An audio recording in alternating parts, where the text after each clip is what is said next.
Hi all, welcome aboard Margie B. It has been quite a while since we last did a video. For one reason or another, just haven't been putting anything together over the winter. Lack of opportunity for one, but things happened towards the end of last year. I'll try and explain it later on if I can.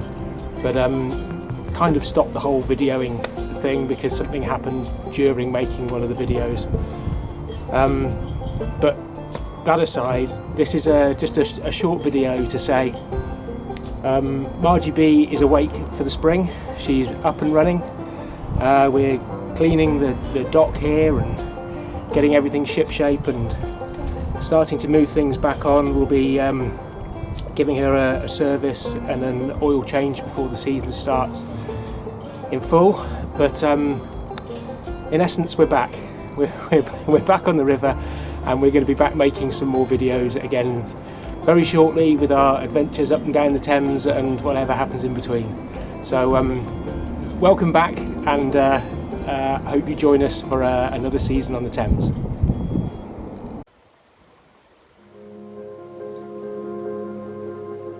First, we're going to wind the clock back a bit to last year, because like with many winters on the River Thames, it floods.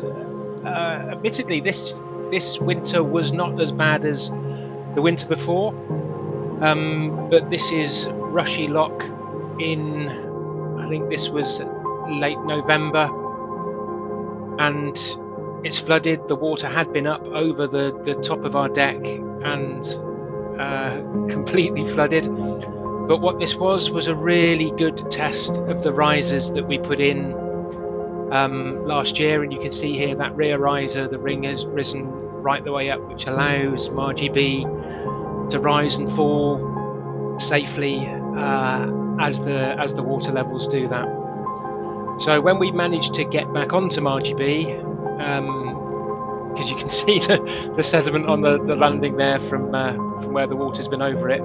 When we could get back onto Margie B, we brought everything off her, all the bedding, all of the mattresses, bits and pieces that we hadn't managed to get off before the floodwaters came. Because as the water comes up and this field floods, we can't get anything off her. So she was kind of stranded a little bit, but she was, with me, safe in the knowledge that she was safe on her risers. And before we knew it, Christmas and New Year had come and gone, and the green shoots of spring started to appear.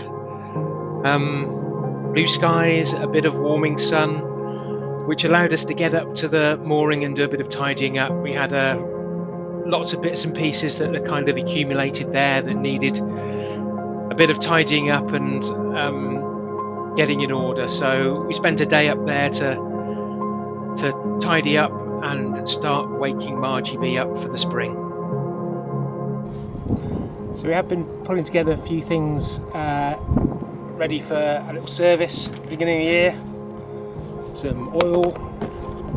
We've got a new oil filter to go in. So we got spark plugs. Invested in, not a cheap piece of kit, but this is a pump to pull the oil out of the sump through the oil filler. So, because obviously you can't drop oil at the bottom, that's going to be of the engine, that's going to be a little bit messy. So this is designed to pull oil out of the top of the engine and refresh. Oil filter remover. I was down at Sheridan Marine, and they did recommend replacing the impeller every year. Now, it's been in there 2 years, this one. It was serviced by them 2 years ago, and it had a new impeller there. The reason being that it tends to get stuck in A position over the winter when it gets cold, and when it starts up again it can be prone to cracking. Doesn't mean it will, it could last, but it's one of those kind of perishable items that do need replacing. I've not obviously replaced one of these myself. I might be calling out for some help and advice as to how to go about this, but I've got the kit with all the gaskets and washers and seals. Not cheap, but I think when you think about what could happen if you don't keep on top of having your impeller working properly, then that could be a problem. So that's something to go in as well.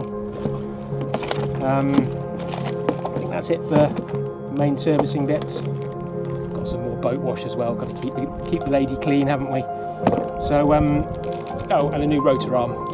Don't necessarily need that, but I think I just wanted one as a spare, so that's going in the spares kit as well. So a few bits and pieces to freshen Margie B up internally for the season to come. One thing we do have on the horizon at the moment is that Margie B's boat safety certificate is expiring in April. So we're getting an inspection lined up ahead of that expiring, so that we're all up to date with that, and for peace of mind as well, to know that everything is shipshape aboard.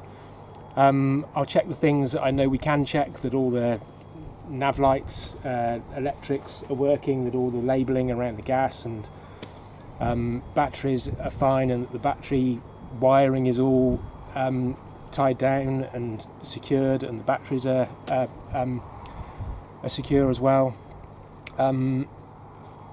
The gas is easily accessible. The bits that I'm aware of, the CO2 sensor, that sort of thing. So hopefully we'll get a new safety certificate, and she'll be compliant for the next, was it 4 or 5 years they run for? Can't remember. So yeah, that's on the horizon. So maybe I'll try and do something around that as well to let you know how that goes. But yeah, that's one to do before we get going in earnest for the summer for sure.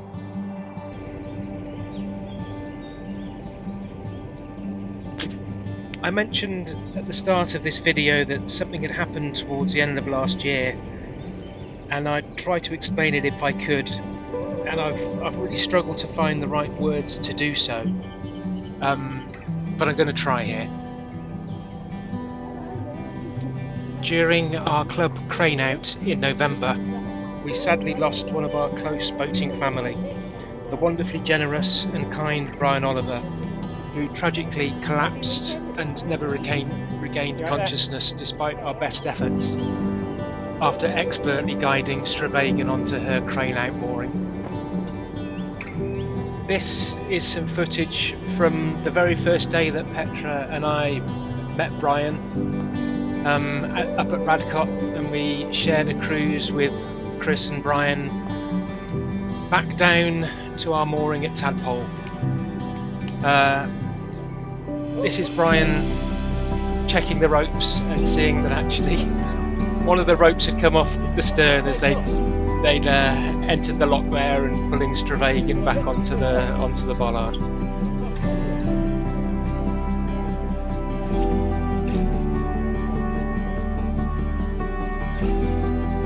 Chris, his co-syndicate owner, summed it up beautifully in a very touching eulogy at Brian's funeral, in that if there is any solace to be taken from this tragic event, it is that ultimately Brian passed doing what he loved most, messing around with boats on the Thames amongst his boaty mates. And I guess in that there's a lesson to us all. If you love doing something, go and do it, because you never know which day is going to be your last. So here's to you, Brian. Rest in peace. You will be sorely missed on all of the cruises that you would have joined us on, and I think in a way you're going to be with us on all of those forevermore.